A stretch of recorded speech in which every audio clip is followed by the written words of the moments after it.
So this is Daffy Duck's Quackbusters. Welcome, Fatso 43. Yes, moving along here with the different clip show movies. And for this is the video that will top off the clip shows. And this is a good one. Quackbusters is definitely one of my favorites. And very much like Ghostbusters, they have been kind of stealing the title. Now, Daffy in a Dilly. This is basically, if you saw Fastbuck Duck first, this is the better version. Well, I mean, Fastbuck Duck still is good. Yeah, I agree. Daffy Dilly. With that, look at him with that. I love how he's selling those different joke products. And the Fastbuck Duck is, if you have watched the Pink Panther and episodes like Pink Spark Plug with the big dog, that's basically Fastbuck Duck, just Pink Spark Plug is better. Now, these have some great gags, Daffy and a Dilly. This is one of the best of Daffy. This is just hilarious, especially this scene. Yeah, I love Daffy being the drink here with this butler dog who's oblivious to this. And I love the end, but what would we rate it? I would give that a 9. I give that a 9. I'm gonna go with a 9 as well. Wow, we actually agree on this one. But I love the gag where he slips and the cake falls onto his face, and that is just hilarious. But then in Quackbusters, he dead. He R.I.P'd Yeah. in Quackbusters. That's how Daffy got all this the money. ching-ching. Yeah, to open up a paranormal investigator office. Yeah, it's really a good way to start off the cartoon. They give a reason why he has the office. And also, they use the song Powerhouse, which is one of my favorite songs that they use in Looney Tunes. Yeah, this Quackbusters has great music throughout. They have so many good songs, so it makes it so much fun to watch. And starting with the prize past. Now, this is one of those Porky gets tortured by Daffy cartoons, but it adds a nice mix into it. Now, I want to see, because Prize Pest, what's going on in this one? Well, let's find out. Is a Dr. Jekyll and Mr. Hyde Porky and Daffy cartoon. Like, I could actually say the only characters who haven't already gotten one, who are main stars, is Wily and the Roadrunner, but that wouldn't make sense. I could say Daffy Duck is one of my favorite characters, and this Daffy Duck is like decent and all, but Porky actually works out in this one and scares Daffy. And then when Porky looks in the mirror, he scares himself. What would we rate this one? I'll give it a 7. I would give it a 6. I'm going 8. I really enjoyed this one. Okay, moving on to where Bugs Bunny enters the picture, and just to use another clip. Well, it's a fun idea, too, because Bugs and Porky are working for Daffy, so they're some of these investigators who go out and do field missions in the office based on the calls that they get. Now, this enters Transylvania in 6,000. One of the funniest and actually low-key good cartoon, because from this time age, you're not expecting anything, well, good. Oh, I agree. It introduces Count Bloodcount in this one, who is a really fun Halloween character. Especially when he's drawn. But one thing that I really like is this Ghoul Scouts gag. I I just think is hilarious. Yeah, Count Bloodcount has all these pictures on his wall, and it's just funny to see the Ghoul Scouts camp of 1832. Now, this one with Blood Count, with bugs in the bed, I mean, yeah, it doesn't really make that much sense. Yeah, with this, Count Bloodcount wants to, I guess, eat bugs. He's a vampire, so he wants to get his blood. Yeah. Bugs, meanwhile, is just wanting to make a call and use the telephone, but Count Bloodcount keeps saying he has to rest. Yeah. And this leads to some funny moments with Count Bloodcount turning into the bat, then turning back into the vampire. Wait a second. Is this the first ever time Looney Tunes has done a vampire cartoon? Wow, I guess they have only done one, and this is their first time ever. Yeah, it's Count Bloodcount.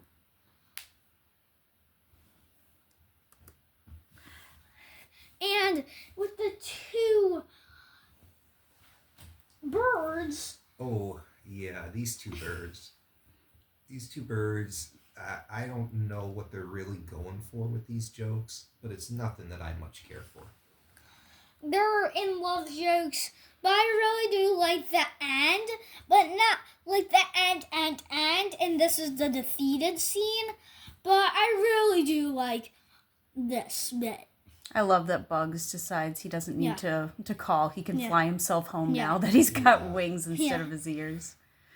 And water, every hair. This is where a mad scientist called Dr. Moron comes into play. With first ever time I talk about Gossamer on my YouTube channel. Now, do you want to give the viewers a little bit of a warning? Are you saying for this? There's a sensitive topic in this cartoon. But there's really hilarious moments, and the sensitive topic will take away 1 point. Now, I really like the robot, just super great animation, just Bugs messing with Gossamer. This is known as the one with Bugs being a hairstylist and messing with Gossamer. Not just the run gags, but this is where a sensitive topic where Dr. Moran accidentally cuts an ether bottle, and where the sensitive topic comes into play. But I mean, I do really like the ending for this one with Little Gossamer. Yes, Little Gossamer is funny. But what would we rate this one? We give this one a 6. I'll go with a 7. I would go with a 6 because of the sensitive topic. Yeah, I give it a 7 because Dr. Moron is a pretty hilarious name. Yes. So I gave it an extra point. Sylvester and Tweety, they don't have that many spooky cartoons. Usually they're just like Granny Destroy Sylvester cartoons. But this one actually has a change, where Tweety can actually chase Sylvester. Yeah, and that's quite the reversal of fortune. We always like seeing the Dr. Jekyll and Mr. Hyde episodes, and this might be the best one that Looney Tunes does. Yeah, this is the best Dr. Jekyll and Mr. Hyde cartoon. But wait a second, what would we rate? This one. I give it an 8. I gotta go with an 8. I really like Transylvania 65000. It's another 6 for me. Okay, so let's go back to this one. Let's hide and go Tweety.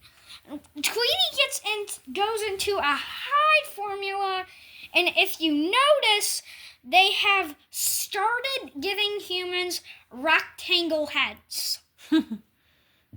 Probably for animation budgets. Tweety becomes this huge monster, which is surprising Sylvester. What's interesting, though, is the hide potion wears off periodically. So then Sylvester will try to go back when Tweety's tiny again, but then Tweety becomes this huge monster again.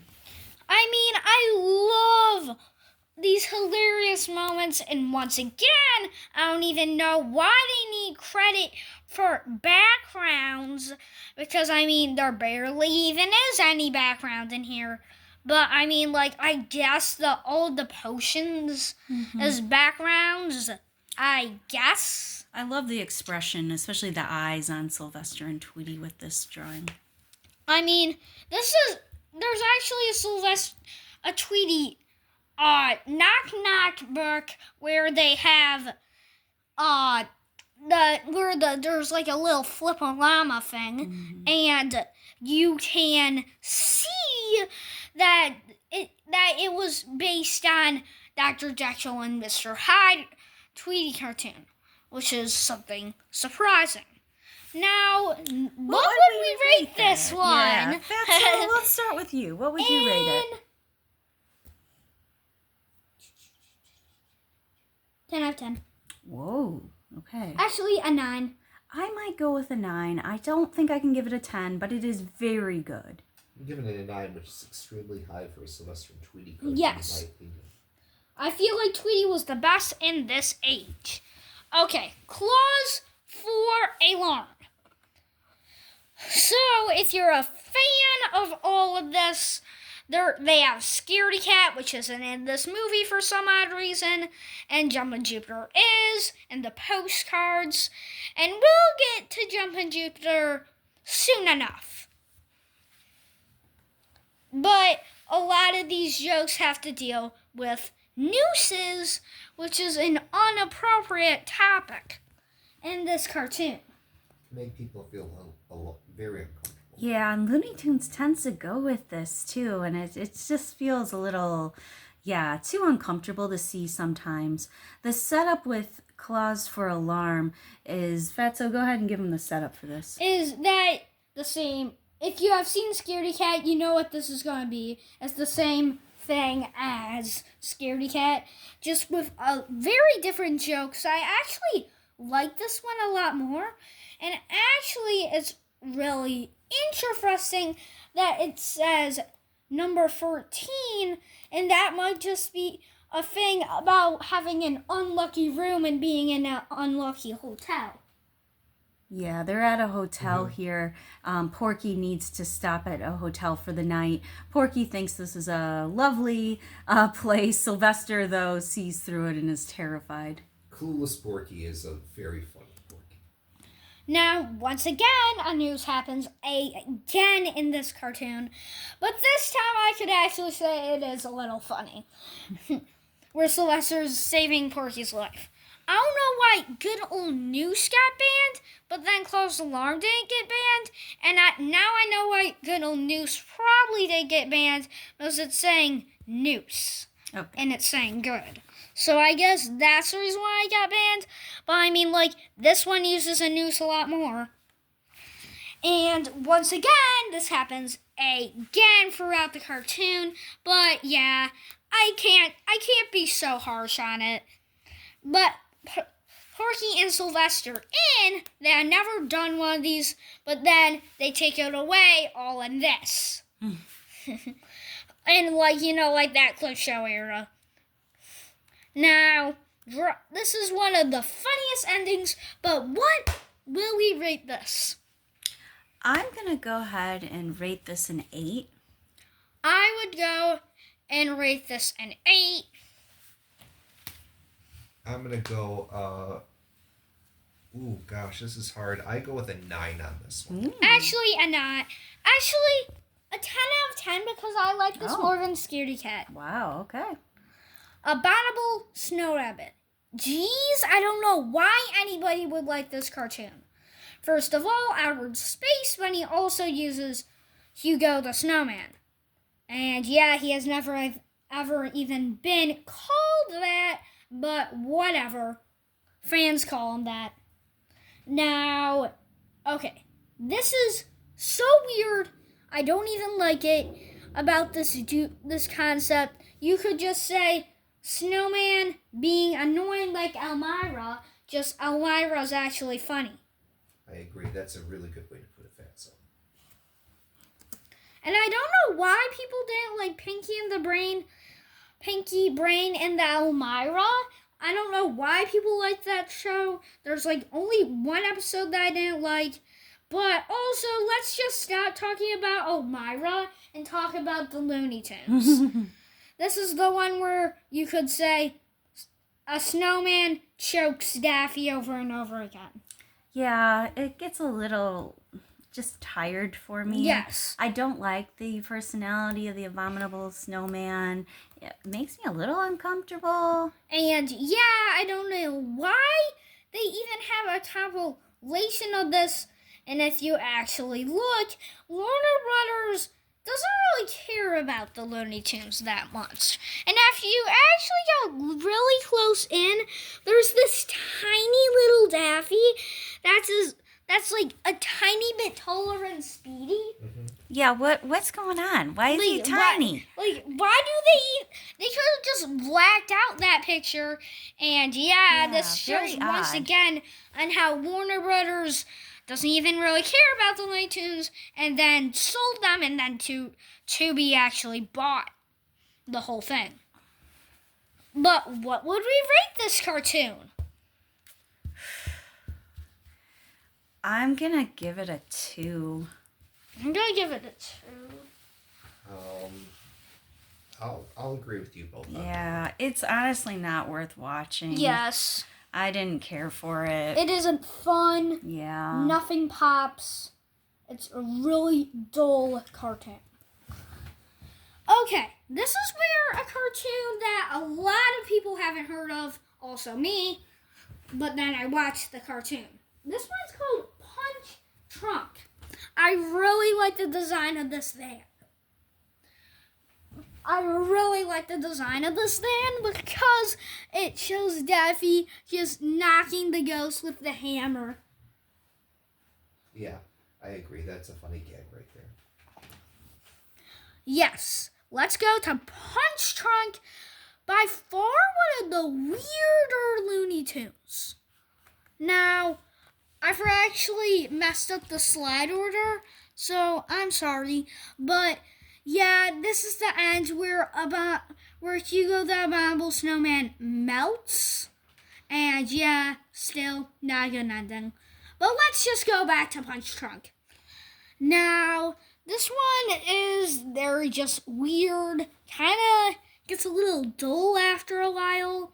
Really, the joke, they still keep it to be funny. And I really do like this "you're late" gag.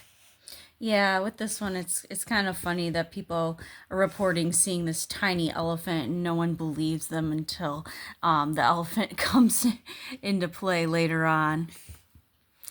You got that tiny elephant who can fit in that little house here. This is one of those you have watched too many TV shows gag. Or too many movies. You have an overactive imagination. Yeah, and this guy is saying that it can't be real, but then it's on TV, and then it just ends. But what would you rate this cartoon? I will give this a 6. I would give this a 5, because I don't even know what to think of it. I'm going to go with a 6. There's some moments that really actually make me laugh. Actually, a 6.